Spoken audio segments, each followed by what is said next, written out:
When high schooler Aoba is suddenly attacked by a giant robot, his classmate Hina Yumhara saves him, revealing they're from the future. Thrust 70 years forward, Aoba finds himself piloting a powerful Valiancer in a war between the Free Pact Alliance and Zogilia Republic. Unsure if he can ever return home, Aoba becomes a key player in a battle to save the world. In a future where the war between the Free Pact Alliance and the Zogilian Republic continues, a mysterious time vortex opens up and starts swallowing everything in its path. A soldier from the battlefield gets pulled into the vortex and is thrown back in time to the year 2014. Meanwhile, Aoba hurriedly gets waken up by his sister and slowly eats breakfast as his mother remarks that he's going to be late right at the start of a new school term, but he says he'll be fine as long as he takes the train that leaves in 22 minutes. He hurriedly leaves and manages to make it before meeting up with his friend. They head to school together and notice the new seating. Aoba sees that he's in the back near the windows with a girl named Hina Yumhara and wishes her a good morning. She slightly blushes and greets him as well. As the teacher tells the class about their midterm exams that are coming up in October, Aoba watches Hina writing and inwardly remarks that she's a returnee from abroad who came back to Japan in April and enrolled at this high school. That's all he knows. She's been acting kind of cold and stiff towards him, so he might have accidentally done something to upset her. She suddenly catches him watching her and they're both surprised. She hurriedly closes her notebook and drops her eraser, so Aoba catches it and gives it to her. He's about to ask why she's been acting a bit stiffly towards him, but the teacher suddenly asks what he's doing. Later, while Aoba and his friends are playing basketball, his friend asks him if he's done anything to Hina. Puzzled, Aoba asks what he means, so his friend reveals that ever since the entrance ceremony, it's like she's been watching him and only him. As Hina's watching him play from a bench, Aoba's friend tells her that Aoba's really good at basketball. He reveals that they were on the same team in middle school, but his leg got injured. He chose this school since it's close to the hospital where he gets his physical therapy. Seeing him, Aoba decided to attend this school as well, which made him really happy since he was worried about the fact that he would have to attend high school all by himself. He asks her what she likes about Aoba, seeing which she starts blushing and tries to deny having any feelings for him. However, she suddenly receives a cautionary notification. Meanwhile, off the coast of Hachijo Island, a giant vortex opens and a mecha lands in the middle of the sea. Confused, the mecha's host questions where he is and wonders if the clock's gone whack. He suddenly realizes what his Aoba is here and starts laughing, remarking that he never expected to run into him here of all places. At the school, Aoba asks his friends if something's happened. He takes out his phone and reveals that he's received a disaster advisory.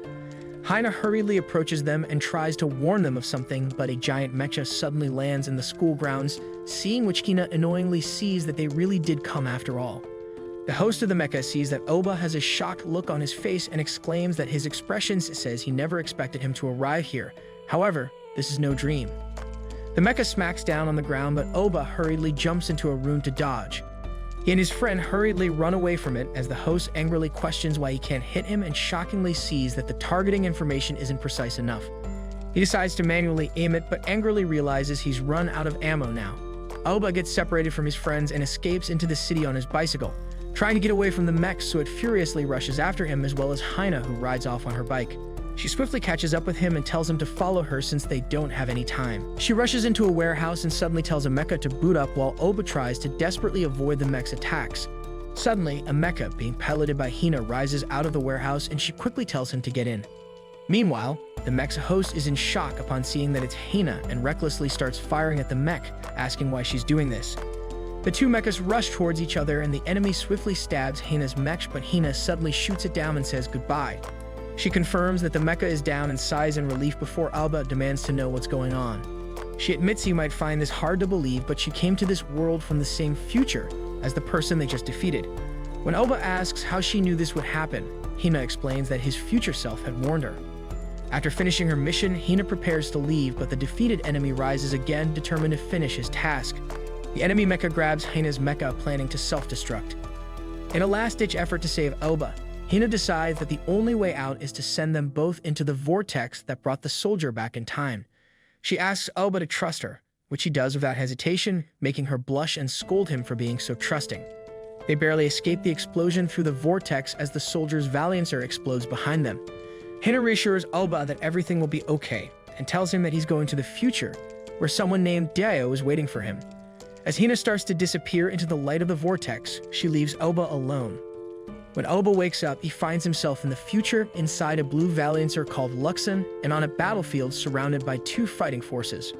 The Zogilian forces attack an Alliance tactical laboratory while the officers are busy restocking supplies for the Cygnus' upcoming missions. As the officers rush to load the necessary goods onto the ship, the Alliance's Valiancer pilots, Lieutenant Lee Conrad, Sub-Lieutenant Jarl Duran, and Ensign Dio Junior Weinberg, get ready for battle. Lee asks for permission for Dio to join the fight, as the previous pilot, the Luxon, and an officer named Marcus, had died in battle. After the captain gives his approval, the launch sequence is cleared and the 3 pilots take off, prepared to fight the enemy. On the other side, the Zogilian forces, led by co-captain Bizon Jarafil, reveal that their mission is to capture the new special Valiancers that the Alliance has. During the battle, they discover that one of these Valiancers is Dio's Bradian, along with another unidentified Valiancer. While the battle is going on, Aoba wakes up and finds himself inside the blue Luxon, which activates as soon as he regains consciousness, surprising the Cygnus crew and the other Valiancer pilots with a nice coupling reading. Lieutenant Commander Ling Kleinbeck demands to know who Aoba is, but Aoba is initially confused by his surroundings. After he identifies himself, Ling is annoyed to find out that he is not an officer and instructs him to stay put. However, Captain Django orders the coupling process to be initiated to win the battle, shocking Dio, Ling, and the rest of the crew. Dio tries to persuade Aoba to agree to the coupling process, but before Aoba can give the command to activate the sequence, the Zogilian forces notice the Luxon, and Bizon Jarafil orders one of his squad members to move in and destroy it. As Dio hurriedly tells Aoba to say the command, a Zogilian soldier named Mihailov charges at the Luxon. Despite being hesitant and confused at first, Aoba eventually agrees and successfully initiates the coupling process, which enhances both Valiancers, making them more powerful in battle. Although Aoba doesn't have much experience as a pilot, he benefits from the psychological connection created by the coupling process. This connection allows him to gain access to Dio's knowledge, allowing him to operate the Valiancer and start battling. Dio and the Bradian, on the other hand, gain increased speed and reaction time due to the extra aeroscales provided by the coupling. After the battle, the Luxon manages to defeat Mihailov, seeing which Bizon orders a retreat for the Zogilian forces due to Mihailov's loss. Dio then gives the command to deactivate the coupling process, causing Aoba to lose control of the Luxon and crash to the ground. Back on the Cygnus, the captain decides that they must take Aoba and the Luxon with them to protect classified information. As Aoba struggles to open the cockpit, he finds Hina's cat hairclip. Suddenly, the cockpit opens and Aoba runs into Dio, who points a gun at him and asks who he is. Aoba is then escorted onto the ship while the captain reports the events of the day to his superiors. Once aboard and informed of the current situation in the year 2088, Aoba asks about the war, so the vice commander wonders where she should start and pulls up a screen, explaining that Japan is presently a member of the Confederate Treaty of Liberty Alliance, which this battleship belongs to. 2 years ago, war broke out with the Great Zogilia Republic, and as you can see, the tide of battle is currently against them. Surprised, Aoba wonders if this is really what the future is like, so Dio explains to the captain that he's claiming to have come from the past and tells Aoba to not call him by his name since he doesn't have the right to do that. The vice commander suddenly receives a report stating that Officer Hill and Ensign Weinberg are to report to his office. Desperate to stop Dio before he can leave, Aoba shows him the hairpin he brought along with him and says there's a girl named Yumehara Hina who has long hair and wears this pin. She was the one who sent him here. However, Dio says he doesn't know anyone named Hina and coldly walks out in the captain's office. Dio, Django, Lean, and Special Officer Elvira Hill discuss Aoba's situation. They admit that all of his possessions match items dating back to over 70 years ago. But with that being said, his story isn't very convincing, and this could all just be an elaborate setup. They believe the idea of time travel is too ridiculous and wonder how they should punish him, since even though he saved them during the battle, he knows too much, so they will have to take him back to the main base. Dio asks if they're going to send him out again and objects to the idea of fighting alongside Aoba, remarking that there won't a second time. The captain says they can only hope there isn't a second time and tells them all to get ready because Cygnus will be dispatched towards the North American base. Meanwhile, Lee and Corporal Mayuka Nasu escort Aoba to Lee's quarters, where Aoba thinks about the meaning behind Hina's last words as they both leave upon hearing that Cygnus will be dispatched in 15 minutes. On a Zogilian ship, Lieutenant Colonel Alfred Gallen addresses his subordinates and reassures Secret Service agent Margaret O'Keefe that he will obtain a sample of the new Valiancers for her. Later, the Zogilian soldiers, including Hina, leave the Trident to go into battle once more. During the first half of the 21st century, a revolutionary source called nectaribium was discovered, which in turn shook the world's structure. The Great Zogilia, who had a history of excavation, conquered nearby countries in order to increase their power. In response to this, some countries formed the Confederate Treaty of Liberty Alliance and fought against Zogilia as the world's final hope. The alliance was at a severe disadvantage and sought a new type of combat system. This was the coupling system, but at the time, the system was flawed and had numerous drawbacks, due to which the project was halted. However, 2 years ago, during the Third Far East War, the project was secretly resumed. As Mayuka continues explaining, she suddenly notices that Aoba has fallen asleep and annoyingly tells him to wake up. Captain Jengo tells Mayuka to make sure to constantly watch Aoba and tells the Vice Commander, Lean, that the coupling system is highly classified. Whether he's a time traveler from the past or an unregistered civilian, he must be kept under constant surveillance. Mayuka then takes Aoba on a quick tour of the ship and introduces herself, remarking that she figured she could teach him some of the basics since he told her he didn't know anything, but she's also very busy since she's in charge of the coupling system. Aoba asks if she's a specialist, but she just said she's an assistant to the technical officer, Elvira. He apologizes and admits he's really tired, explaining that trying to operate a robot while running for his life was really difficult.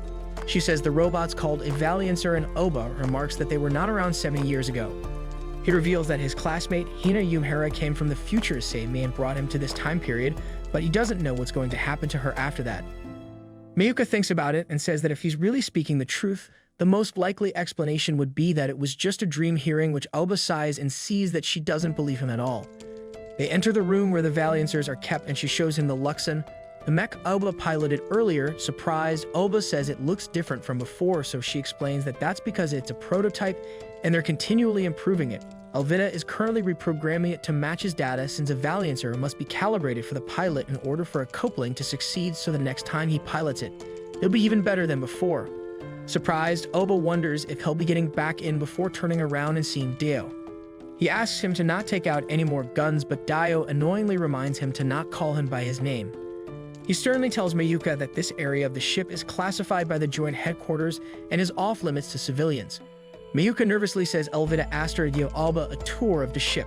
Aoba tells Dio to say that to him instead, since Mayuka didn't do anything wrong, but Dio seriously says he's just a normal civilian, so he won't force him to obey military rules. Aoba angrily asks if the army also taught him to yell at women.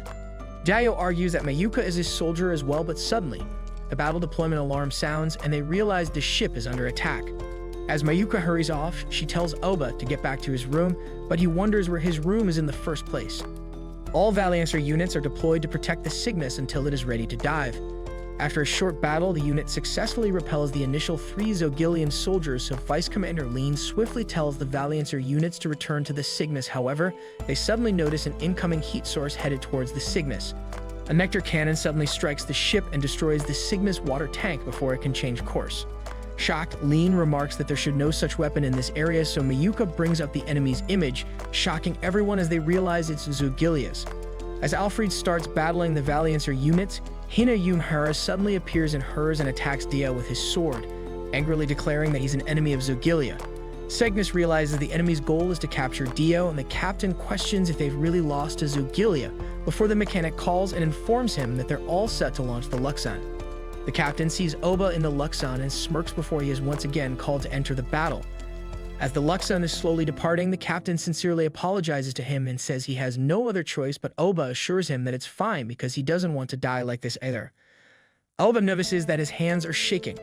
Mayuka informs him that he's already shared Dio's knowledge from the previous coupling, so he should have no problems flying. They will tell him when to engage coupling, but the timing window is small in aerial battles, so he should turn back if he can't handle it. Aoba launches into the sky, and upon getting into range, he hurriedly requests to be connected, and Dio accepts, successfully coupling for the second time. Dio leaves Aoba to face Hina alone while he goes to battle Alfred. Alfred rapidly starts firing, so Dio swiftly uses the coupling to dodge his shots as Aoba and Hina start battling.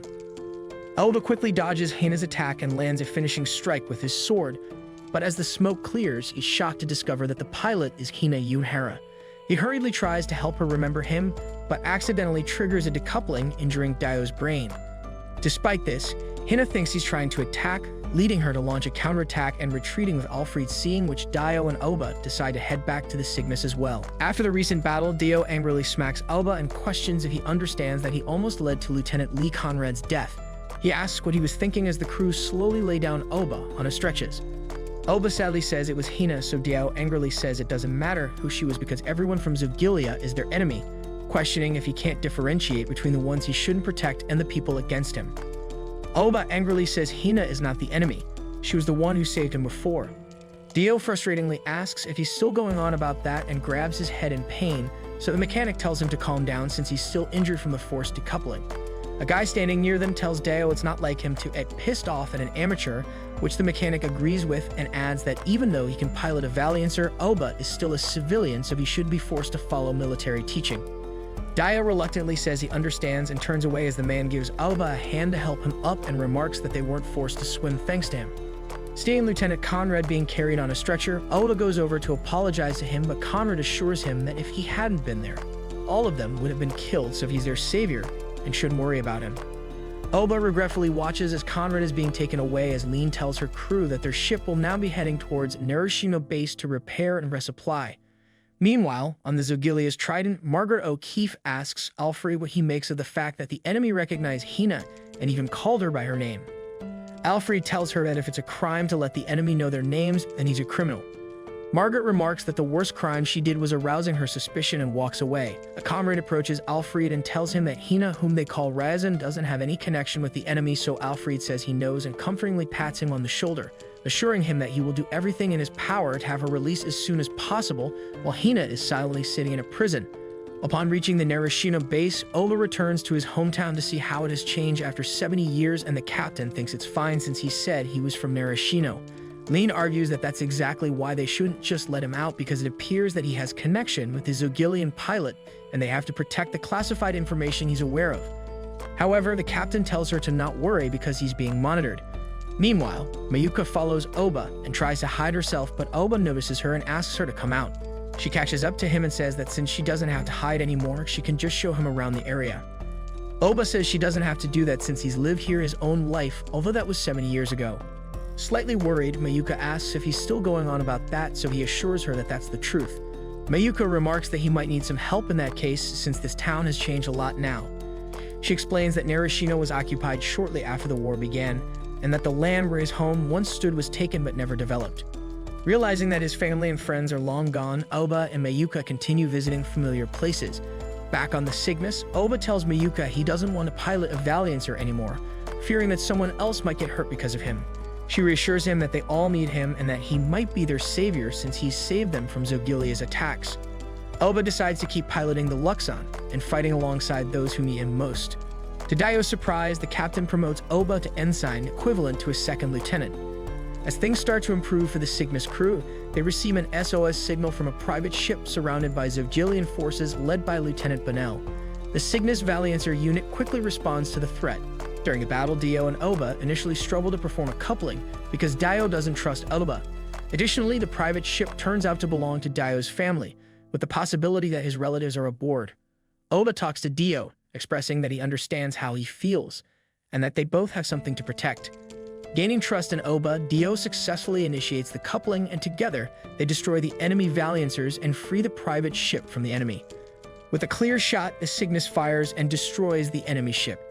After escorting the private ship to the Chitos base, Dio is greeted by his younger sister, Fiona, and their father. At Chitos base, Aoba encounters Ensign Saburauta Ojizada, who is in charge of his training along with Mayuka. Meanwhile, the captain receives the application forms for the usage of Chitos base, as well as the reports for their previous battle, and is asked to sign them after thoroughly reviewing them. Seeing the stack of papers, he worryingly asks if he has to read through all of them before signing, but Lean firmly declines because they must follow standard procedures. The captain says he's at a loss of words with her, so Lean informs him that repairs to the ship will be finished soon, and that she's received a report that Lieutenant Conrad is on his way to a full recovery. The captain asks what the two most important captains on their ship are currently doing, so Lean states that Ensign Weinberg is inspecting the machine and working on his physical training, while Ensign Watase is with Ensign Ojizaka and Corporal Nasu. The captain tells her to not make that face, while Ensign Ojizaka tells Aoba that it's always been a tradition to be a soldier, you have to know the basics, understand one another, obey the rules, and undergo daily training to prepare for emergency situations. They have already received the permission of the captain. If he can survive the training, then he will be able to call himself a soldier.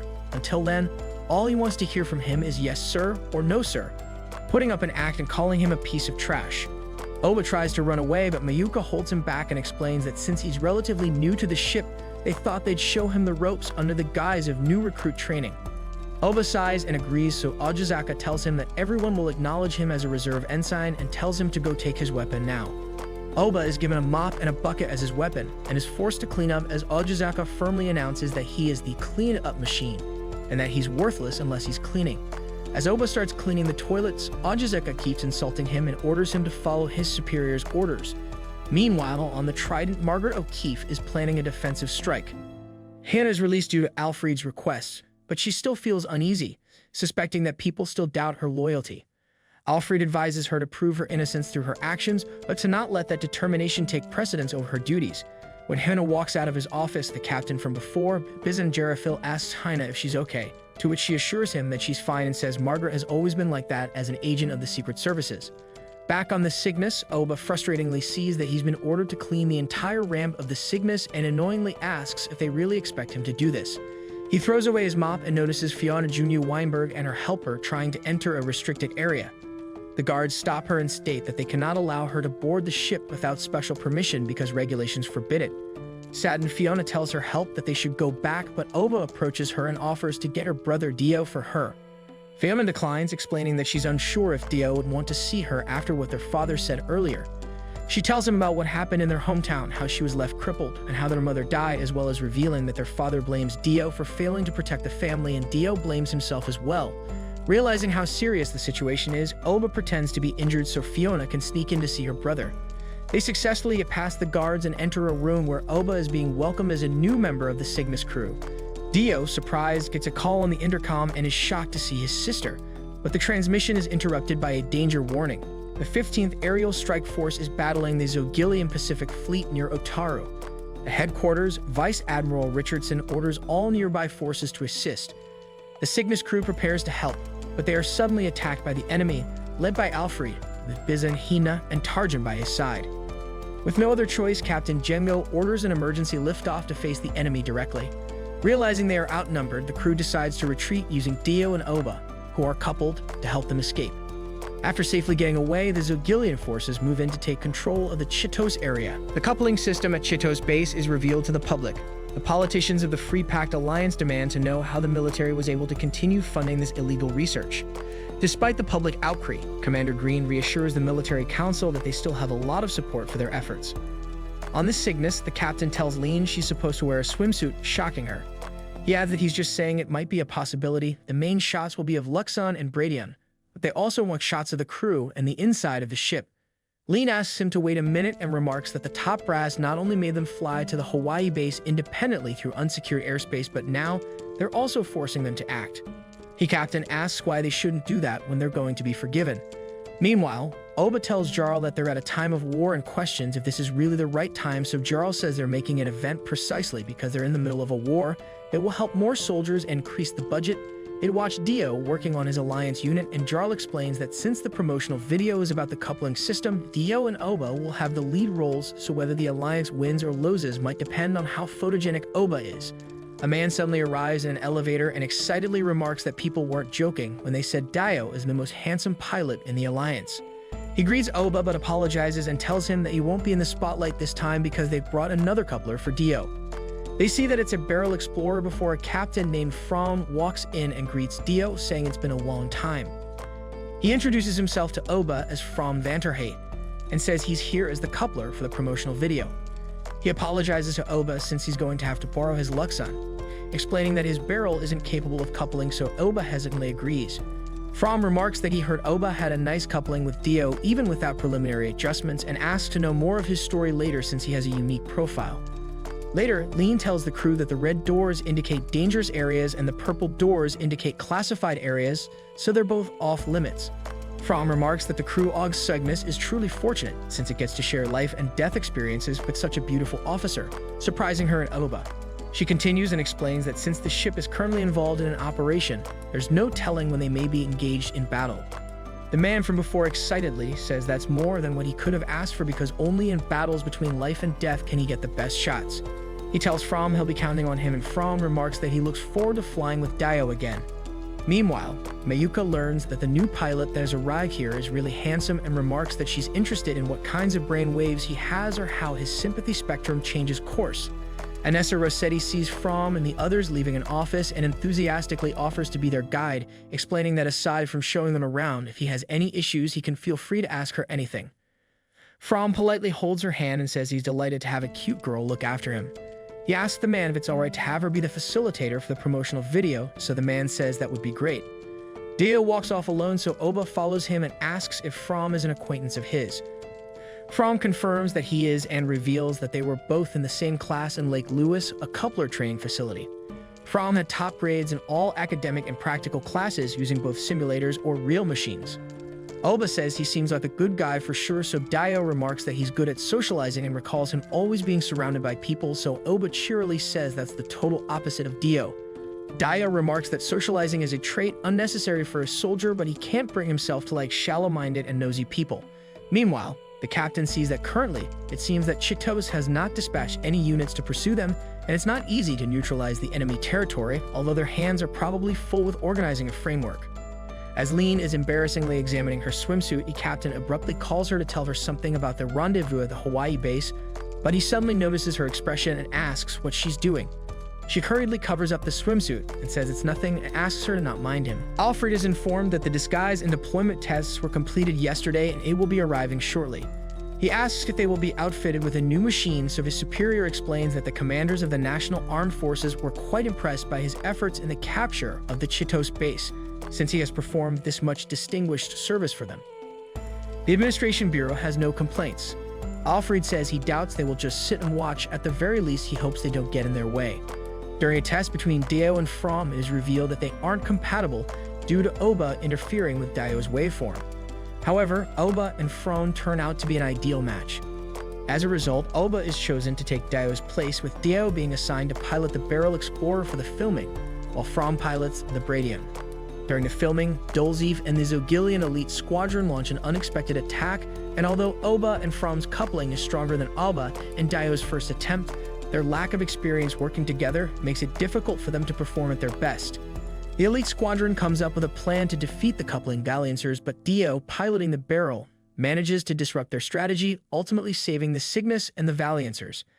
After the filming wraps up, Aoba jokingly teases Dio about his acting skills and mentions that he wishes From could have stayed longer. Dio disagrees, and to Aoba's surprise, From reveals that he is now a permanent member of the Cygnus crew. At the Lake Lewis Special Training School, the pilots are told that the project they're currently involved in is very classified. However, the coupling system implemented in the Valiancers will definitely play a role in their war against Sogilia. Once the coupling mechas are deployed to all of the Alliance army, they will become the Army's core, so they should keep this in mind while training.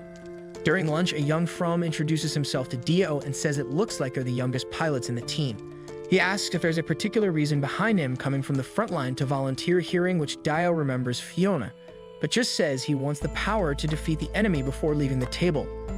From learns that Dio was deployed to Onura Base, the one that just got bombed. The captain of the 1st Airborne Division learns that the National Army's new ship has departed from Chitos. His secretary explains that it appears as though they are heading for the Alliance's Hawaii base to prevent them from regrouping, and their projected course will lead them right into the battlefield. The captain, Dolzev, confidently remarks that the enemy's new type bits will be scraps and bits on the seafloors. They suddenly see that the enemy's signal has disappeared, and the secretary explains that it gets hard to track them when the seas get rough. Dolzev stands up and exclaims that there's no way an airship that size could get swallowed by rough seas, and orders them to hurry up and find it.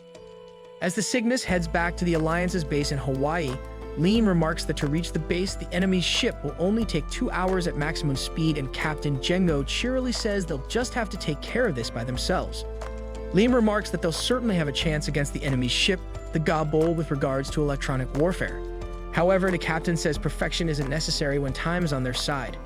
Meanwhile, Dolzev angrily questions if the Gobole will be down by a storm, but the secretary denies this and remarks that it will be impossible for Valiancers to fight with this wind speed, and the enemy may also be planning to pass through here, so Dolzev furiously tells them to hurry up and find the enemy ship.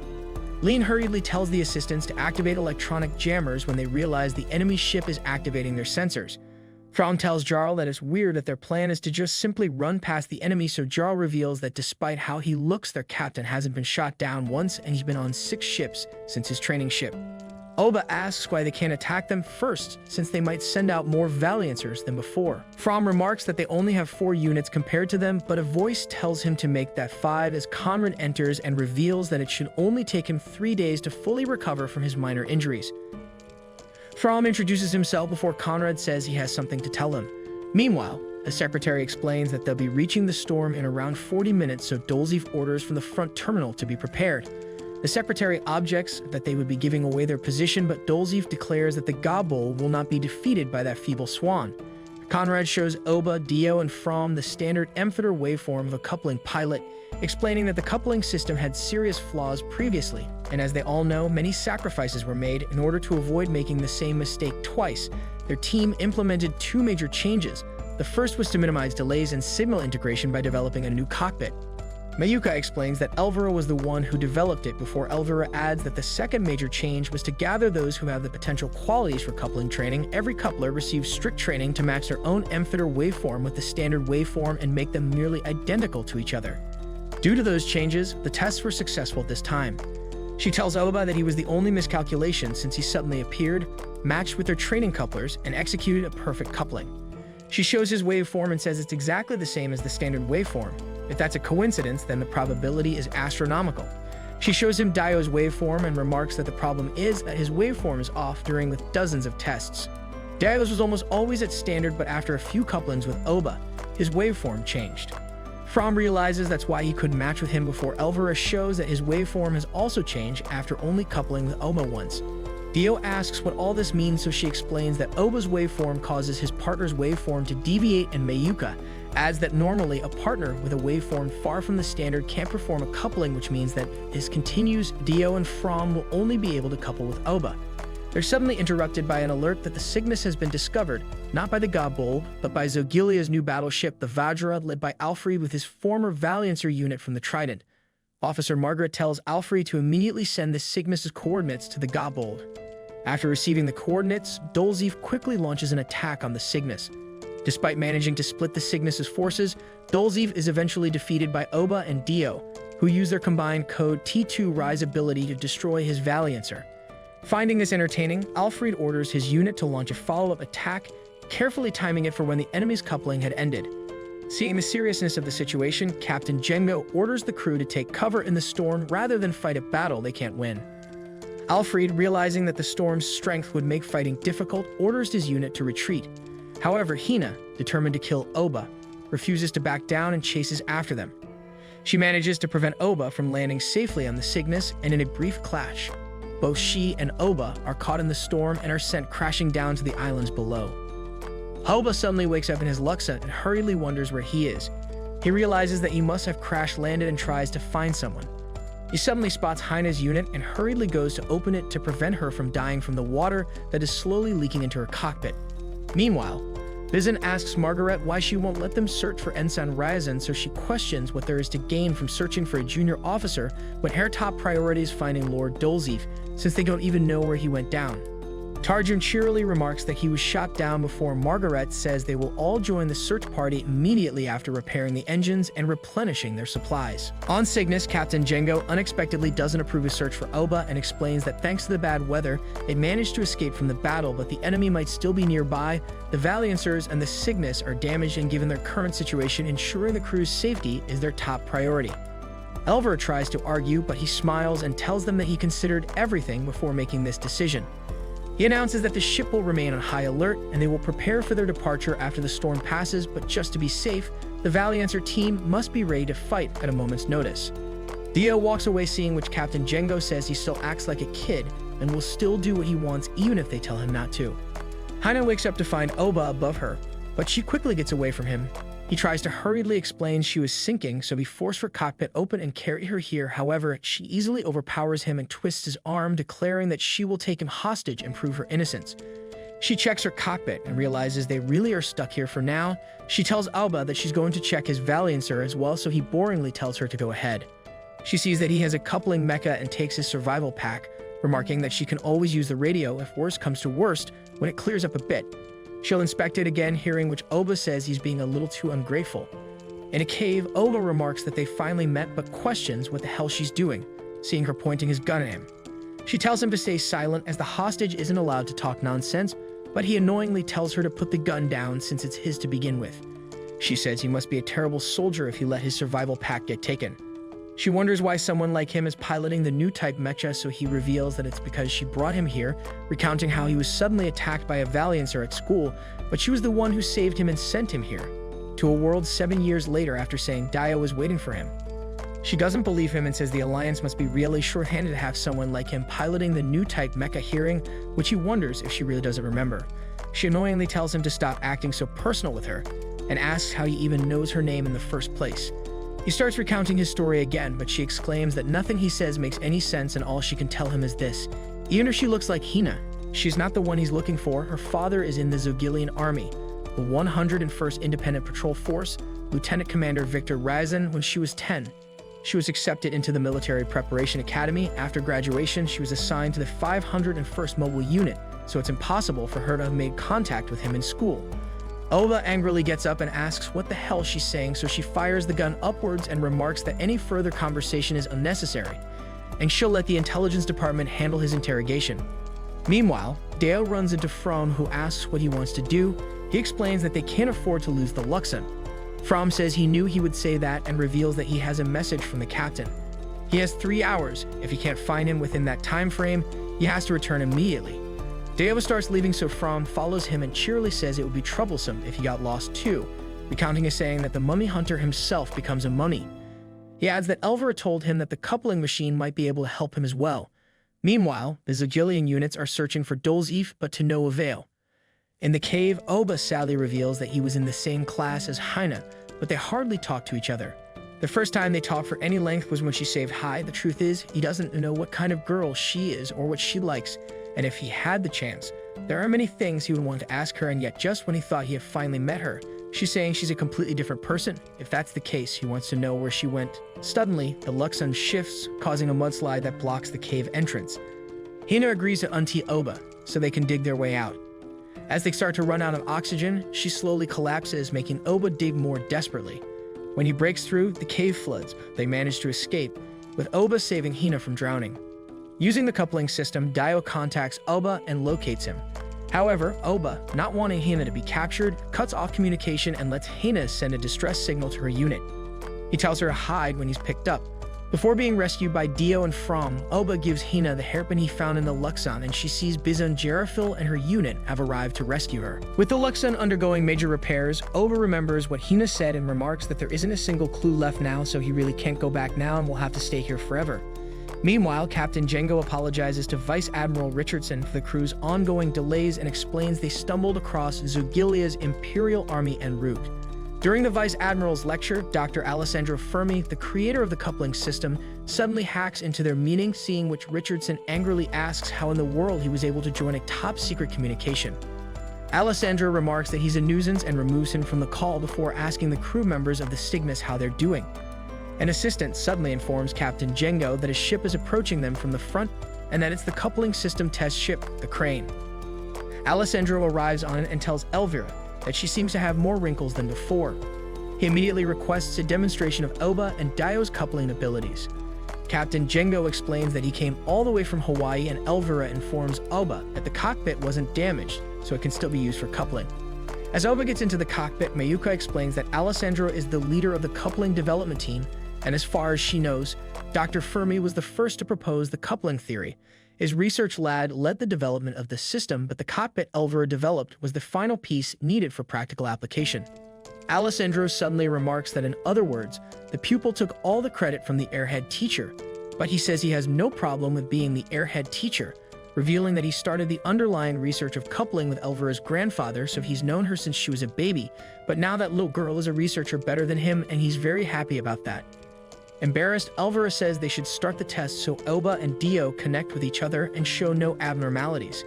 Impressed by their performance, Alessandro watches as they maintain the coupling for the entire duration. As Aoba changes his clothes and is leaving, Dio stops him by the door and says he might be able to fool the machine, but he can't fool him. Aoba asks what he means, so Dio asks if he met that girl Hina when he was stranded on the island. Aoba denies this and says he met a girl, but she wasn't the Hina he knew. Here in the world, 70 years into the future, there is no Hina because the Yumehara Hina who saved him and sent him to the future no longer exists. Dio remarks that that's why he's been depressed, but Soba annoyingly says he's not depressed. Dio asks where he got the whole enemy pilot knows to return from the past thing, remarking that even a kid could come up with something better than that. Aoba insists that he didn't make it up and it seemed like the only sensible thing to him, but he won't bring it up again. Pissed off, Dio smacks him in the face and angrily asks how long he's going to stay moping like this. Aoba angrily throws his jacket at his face and says he is the one who's sulking before head-butting him. He starts punching him in the face and declares that a guy who's been worrying about his little sister has no right to lecture him. They start fighting each other, but are quickly stopped by Jarl and Conrad, who throw them into the brig to cool off, where Dr. Alessandro visits them and explains how the coupling system works, explaining that even a tiny mental lapse can disrupt the process. To prevent this, the system transmits thoughts a nanosecond into the future. The doctor leaves them puzzled and says she hopes that they will continue to work well together. Elver, Hill, and Alessandro discuss the possibility of mass-producing coupling valiancers. They regretfully inform Captain Django that they haven't yet reached that stage of development, even though the enemy is highly interested in the technology, and mention Dr. Wilhelm Hahn, who defected to the Zogilia Republic. Meanwhile, on the Vajra, Dr. Hahn warns Margaret that she likely has only one more chance to capture the prototype Valiancer. Margaret agrees and personally leads the mission with Alfred and his Valiancer unit. Their plan is to wait out Dio and Aoba's coupling period, launching waves of missiles. However, their plan fails as Dio and Aoba exceed the usual coupling duration, destroying all the incoming missiles. Despite their success, they are unable to save the crane and, sadly, Dr. Fermi. Upon returning to the Vajra, Dr. Hahn tells Margaret that she will be replaced and that they will move forward with Alfred's pre-planned strategy, bringing in Victor Ryazan and his men for support. Elvira gives Mayuka a shopping list from her and Anessa, and later Aoba tells Dio that Fiona told him about how he and his dad are close to each other. Surprised, Dio says it's none of his business before Mayuka arrives and apologizes for being late, explaining that she couldn't decide what she should wear. Meanwhile, Captain Jemyo is ordered to hold some simulation tests to evaluate the performance of the coupling system through computer-simulated missions for the mobile fleet. The captain asks if that means the Alliance has approved their usage, so Commodore Green remarks that these slight old foxes back in the mainland are still indecisive and won't take the first step. He says he wants to get all the pilots fired up, revealing that there has been clear pressure from the financial and political factions. At lunch, Anessa looks bored and admits she wanted to go shopping before Fromm sits down beside her and says it's a shame they aren't able to go explore Hawaii, but she says it's not a problem since she asked Mayuka to shop for her and sits down beside him. Once all the cosmetics in Anessa's list have been bought, Mayuka is about to tell them what they need to buy now, but Aoba asks Dio if he wants him to talk to his father. Surprised, Dio asks what he means, so Aoba says he isn't listening to him, but Dio remarks that he has no reason to listen to him. Aoba asks if he won't feel sorry for Fiona if this goes on like this, and if he doesn't know how worried she is about Dio and her father.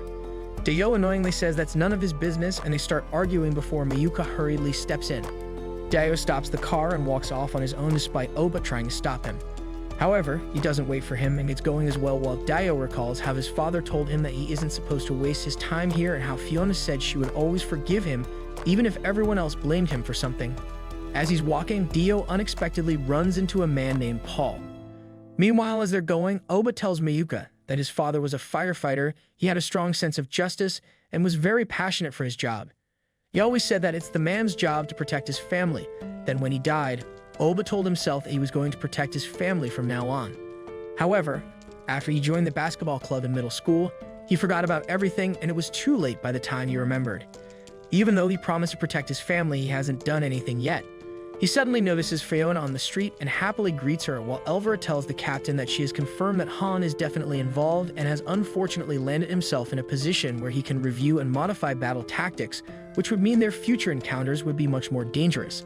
Meanwhile, Zogilia makes a plan to sneak into the enemy base and steal their Valiancer units, and Hina's father says she will be going with them as well since she has experience with the new type units and seems to have a connection with the white unit. Bizin respectfully asks to be allowed to participate in the mission as well since the new type mechas operate cooperatively, and he'd be the perfect operatives since he has gone on several missions with Hina. Her father agrees and tells them all to prepare themselves, but Hina seems sad about the mission. Fiona tells Mayuka and Aoba that she told her father to have a proper discussion with Dio, but he declined and wouldn't listen to her, so she left the restaurant. Aoba annoyingly remarks that both father and son are really stubborn and tells Fiona that he should talk to her father and make sure he gets it. However, she says she appreciates the thought, but he probably wouldn't want to see him even if she asked. Mayuka cheerily asks if she would like to go shopping with them to change the mood, so Fiona asks if they're not on a date. Aoba cheerfully says they're not like that, slightly saddening Mayuka as Fiona happily agrees to go with them. Dio meets with his father and stops himself from leaving upon remembering what Aoba said to him. As the Zogilian soldiers are discussing Hina and her family, a bottle of alcohol gets brought in, and they all happily toast to the goddess of war, wishing that she grants them luck in their battle. However, upon taking a sip, Hina realizes it's grape juice, and they all start laughing. Dio's father remarks that he's heard of how Dio's emphator changed after coupling with Aoba, and now he can't couple with anyone else. Dio remarks that there's a chance it could return to normal if he goes through retraining, but there isn't any proof to support this. His father says his current partner is a good-for-nothing civilian, and he will be soon shot down, leaving behind a good-for-nothing soldier who couldn't even protect his family. He tells him to leave the army since it's not too late, and remarks that being on the front lines is not the only way to protect your country. Dio says this guy won't get shot down by an enemy, so his father dismisses him. However, as he's about to leave, Dio admits he's glad he's worrying about him, shocking his father, who asks him to visit sometimes for Fiona. Dio meets up with Fiona, Aoba, and Mayuka, and Fiona thanks Aoba and Mayuka before leaving since she had a great time. Later, the simulation practice is carried out flawlessly. However, Dio and Aoba start arguing over which one of them was faster. Seeing them quarrel, Mayuka wearily sighs as the Zogilian soldiers arrive to initiate their plan. Aoba and the Sigma's crew are at the Hawaii base looking at the coupling mechas Firebrand and Skiknight. Elvira mentions that they had to make countless sacrifices to develop the generation prior to Luxon and Bradian. Aoba asks if they still work, so Mayuka admits she's not sure, though they do perform regular maintenance on them. From asks why they're here at the Hawaii base, so Elvira explains that they were originally air for research purposes, but now they're stored in this big repository. The development of the new mecha will be completed soon, and these mechas will not fly again. These were Dr. Alessandro's, and it's sad that they no longer use them and do not intend to. Meanwhile, a damaged civilian ship requests an emergency landing on the base. It turns out to be soldiers and valiancers from Zogilia, who were there to steal Luxon and Bradian. In a flashback, a young Hina shows her father a painting she made of him, so he happily pats her and says she did a good job. A few years later, Hina tells her father that she's decided to attend military school as she wants to become a soldier to protect Zogilia and her people just like him. Presently, her father says they will be arriving soon, and they rush into a maintenance building. Captain Jengo calls Dio and the others and tells them that enemy mechas have infiltrated the base and are currently destroying buildings in several areas. Only 8 valiancers have been identified, 2 mechas are now airborne, and the remaining 6 are still on the ground. Units near the maintenance building have started returning fire, but they aren't aware of what the enemy's objective is. He asks them if they don't think it's strange that they only brought 8 valiancers to attack the base. If they ask headquarters for support, they will definitely tell them to take down the enemies and defend the base. Dio asks what they're supposed to do in that case, so Captain Jengo allows them to act on their own and orders Elvira and Mayuka to hurry back the ship. Next, he tells Aoba and Dio that since maintenance building no. 7 has been infiltrated, they should retrieve Luxon and Bradian with From acting as their support. As they get ready, Dio gives Aoba a gun and tells him to watch his back if he doesn't want to die. As the fight is raging on, Hina and the others reach the Luxon and Bradian and Star getting ready to activate it. Her father asks for the status outside, and his comrade explains that the units engaged in battle will probably be able to hold their own for a little while longer, so the father, Victor, tells him to start withdrawing once they've bypassed the mobile security. Hina guiltily remembers what Aoba did for her in the island. Suddenly, a guard weakly gets up to shoot her, but her father pushes her out of the way and gets shot in the back. As the Alliance soldiers start relentlessly firing at them, Hina and a soldier hurriedly try to take Victor away and manage to escape into a room where the soldier says they're going to meet up with another team and secure the escape route. She tries to staunch Victor's bleeding, but he wearily grabs her hand and says he has to tell her something, slowly revealing that she's not his daughter, shocking her. She slowly asks what he means, so he remembers an incident from over a decade ago. He was assigned to the battlefield, Zagreb, and he found her amongst the burning rubble. Her clothes were ragged and she couldn't talk properly, and she had lost all her memories. The only thing she could remember was that her name is Hina. He took her in as an orphan of war, and they became father and daughter. Seeing her expression, he remarks that she doesn't believe him, but warily says someone who's about to die wouldn't make up a story like that. They suddenly hear even more soldiers rushing in, so Victor tells her to get out of here before the enemy finds them. She insists that she isn't leaving him behind, but he convinces her to go on without him, so she tearfully runs away. After Hina escapes, a group of soldiers see Victor sitting on the ground and decide to shot him again just for good measure. He remarks that they sure are rude since they can't even let a father reminisce about his daughter, so they can all go to hell with him now. Victor suddenly activates a grenade, killing him and all the Alliance soldiers. Confused, Hina wanders around the base and runs into Aoba. They sit down and talk about what happened to Hina Wan. She admits that she might be the Hina he's always been looking for. Shocked, Aoba hurriedly asks her to come with him before Bizan shows up after looking for her. Bizan takes Hina and escapes, stealing Luxan and Bradian in the process. In an attempt to retrieve Luxan and Bradian without shooting them down, Aoba and Dio decide to use Firebrand and Skikmite. They attempt a coupling, but Elvira attempts to stop this by changing the settings. However, Aoba and Dio override this and the coupling succeeds. However, their Emphator levels cause them to share memories and eventually forcefully decouple. This gives Bizam and Hina the chance to escape, leaving Aoba and Dio exhausted and confused over what just happened. Aoba and Dio get a checkup due to concerns about damage to their waveforms from their recent forceful decoupling. Elvira remarks that she's explained the dangers of operating the old coupling mecha so many times, and this is why she can't trust these pilots. Mayuka confirms that no abnormalities have been detected in either of their brainwaves. However, Dio's Emphator level has divulged even more. They see that it's been increased by 15%, and Elvira notes that despite trying to prevent the coupling, their bond has actually strengthened and exceeded her expectations, helping them overcome the problem. After their checkup, Dio confronts Aoba and remarks that he really has come from the past, shocking him. Meanwhile, a funeral is taking place for Victor Razan and other soldiers who have died. Bizan confronts Hina about Aoba and asks what connection she has with him. She says it's nothing in particular, but he angrily realizes she really was with him on that island. He turns her to face him, so she says he's got it wrong because she never intended to betray them, and that was the first time she met him. He angrily asks if she really expects him to believe that, so she reveals that she's not her father's daughter, revealing that she was an orphan of war who could only remember that her name was Hina. Father found her and raised her as his own daughter. When she was at the island, Wate's Aoba told her that she had come from the past and that she saved his life 70 years ago, brought him to this time period. Bizan asks what ridiculous story she's spouting. She admits the story is ridiculous, but when they first met, he somehow knew who she was, so she lost her childhood memories because of the shock of coming from the past. Bizan suddenly stops her and says these are just lies that are supposed to fool her. She shows him the hairpin Aoba gave her a proof, but Bizan knocks it out of her hand and angrily states that whatever she says will not change the fact that she was with an Alliance pilot. If he reported this, even Lieutenant Colonel Alfred wouldn't forgive her, but he's the only one willing to forgive her, so she should just do as he says. He tries kissing her, but she hurriedly moves away, so he leaves, after which she picks up the hairpin. At the Zogilia Alaskan base, Wilhelm Hahn remarks that all the pilots have failed the altitude test for coupling except Hina, remarking that she is truly the angel that promises Zogilia's and his own bright future. When he offers Hina a spot in his division, he asks if she doesn't want to avenge her father, explaining that she can do that if she pilots his Valiancer, which has an unrivaled ability over the existing coupling mechas, and she can easily seek redemption on the Alliance who killed her father. She asks for some time to think about it, so he takes out an injection, explaining that it's a stimulant to repair a diverged brainwave after the experiment, and asks her to hold out her arm. Meanwhile, Dio visits the commanders and explains that he's seen Aoba's memories right before decoupling with the Skikmite. A series of images flowed into his mind, and the only explanation is that they were Aoba's memories. Stunned, Lean questions if this is really possible, so Elvira deeply thinks about it and explains that the first coupling mechas made couplers have a strong connection with each other. The pilots happen to share not only the thoughts but their conscience and memories as well. Oda realizes that in that case, the memories he saw were Diane's. Elvira remarks that due to the pilot's strong psychological ties to the first type mecha, their coupling performance is more powerful compared to the present mechas, which is a good thing only if they can control it.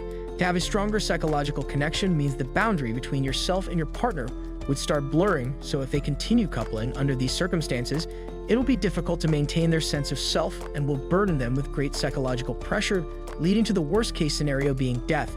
She tells Aoba and Dio that this time, since their Emphator levels were high, they're experienced more than just sharing their memories, so they should be thankful they're still alive. Captain Jengo asks Dio what he saw in Aoba's memories, so he reveals that they were exactly as Aoba described, so his story from the past may in fact be true. Shocked, Lean asks the captain what he thinks of this, so he says whatever the truth is, nothing has changed for their current situation.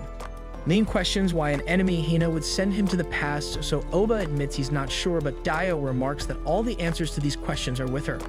Wilhelm Hahn gives Alfred a document with Hina's signature, explaining that she has willingly volunteered to become a coupler to get her revenge, shocking him.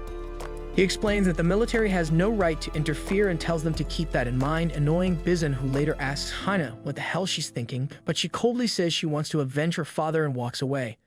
Wanting to join her, Bizun goes through a painful procedure to get a suit that lets him use the coupling system, which he couldn't use before. The Cygnus and an Alliance fleet are sent to destroy the Gorgon, a huge 420-meter nectar cannon. 2 new coupling Valiancers are supposed to be delivered to Aoba and Dio during the battle. As the fleets start battling, the Valiancers on the Cygnus wait for the new coupling Valiancers. Hina ruthlessly destroys many ships and Valiancers, drawing Alfred's attention due to her changed behavior. The Zogilia base fires the Gorgon, destroying 51% of the Alliance fleet. Although the ship carrying the coupling Valiancers is unharmed, its location is unknown, so Lean tells Dio and Aoba to be on standby while they find them. As the battle continues, Aoba and Dio ward Skiknight and Firebrand to retrieve their new coupling Valiancers, Luxa next and Bradion next, from the transport ship. However, Elvira warns them both that they are not allowed to use the Mecha's coupling system, even though she's programmed both their coordination data inside it, and the cockpit will be the same. As Zogilia starts furiously attacking back, all the Alliance units are deployed, and Bizun tells Alfred that there's no need for him to do anything because he and Hina will take them all down. He tells Hina that they should perform a coupling now, and he says everything is a go, but as Hina is about to accept, she suddenly starts suffering mental pain and remembering her memories. Han chuckles and remarks that she's troublesome before forcing her to accept the coupling and telling Bizun he's gotten rid of the error. Bizun gets ready to connect with Hina, but she starts screaming in pain. Bizun attacks the Cygnus, but as he's about to finish it off, he suddenly gets attacked as Dio and Aoba arrive in their Bradion next and Luxa next. They both swiftly connect with each other and get ready to fight as the others sigh in relief. Han informs Bizun that these are the Alliance's new type coupling mechas. Aoba suddenly realizes that Hina and Bizun are piloting the Valiancers that came to him in the past. As they start battling, Mayuka shows Elvira something important as Captain Jengo remarks that the enemy has lost the advantage now. Alfred remarks that their units have been damaged, and they've lost the advantage of the surprise attack, so they have to depend on the coupling mechas now. Mayuka suddenly contacts Aoba and informs them that they analyze a strange noise they heard, and it seems like there's something unusual in the enemy's coupling, which leads them to believe that it may have been forced, so she has a plan that may help them defeat the Valiancers. Aoba and Dio agree to the plan and suddenly decouple before Aoba rushes forward and addresses Hina, hurriedly asking if she can hear him. He quickly takes off his helmet and shows her his face, seeing which she remembers how they first met and momentarily breaks free from her mindless state, causing a forced decoupling between Bizun and Hina. Bizun tries to couple with Hina again, causing her more pain. Hina wearily says she remembers declining Han's offer, hearing which Elvira remarks that she doesn't know the details, but Han will use any means to get what he wants. Hina then successfully couples with Aoba, freeing her from her troubled mental state. Elvira notes that their Emphator levels and compatibility have surged beyond 120%, exceeding the usual maximum of 100%. The Alaskan base fires the Gorgon beam, but Aoba and Hina's coupling triggers a code T2 rise, creating a time tunnel. As the ships start getting pulled towards it, Bizun is drawn into the tunnel, and Hina realizes he was the one who attacked Aoba in the past, so she rushes towards the time tunnel as well, declaring that it's her turn to save him and sadly telling Aoba that they will meet again. Aoba witnesses Hina saving him on a deserted beach before he joins school and sending him to the future. The time tunnel would de-age her and return her to the battlefield where she was found by her foster father, realizing that she has been repeating the same timeline over and over again, and each time he has failed to save her. Hina steps into the time tunnel, but Aoba decides she should not repeat this cycle endlessly and tries to follow her to prevent it. In the original timeline, Dio stopped Aoba, allowing Hina to travel to 2014 and save Aoba. In the current timeline, Dio follows Aoba into the time tunnel and tells him to hurry up, remarking that she's Hina, the one who saved his life, as Aoba remembers that he saw everything in his memories. He grabs Hina and tells her to stop repeating this cycle. Hina says Bizun will kill him if she doesn't go, so he says he knows that. Dio hurriedly says there's no use talking to this guy anymore, and they shoot Bizun, destroying his Valiancer and preventing him from becoming a threat to Aoba, who bids him farewell. Although Bizun is not killed, he is sent into the past. They then rescue Hina from the time tunnel. Luxa next and Bradion next return to the Cygnus with Hina, and she asks Aoba why he stopped her, when this was his only chance to return to the past, so Dio remarks that he wasn't thinking, so Aoba says there's a certain someone who would feel lonely if he left. Dio annoyingly asks if he's talking to him and becomes upset as Hina smiles and remarks that no one knows the future. Meanwhile, a high-ranking Zogilia official's meeting is interrupted by a person in a wheelchair, with Bizun's coupling helmet on his lap, who slowly says the time has finally come for Wada's Aoba to have no future and to have a taste of his wrath. Thanks for watching. If you enjoyed this dive into Buddy Complex, don't forget to like, share, and subscribe for more content.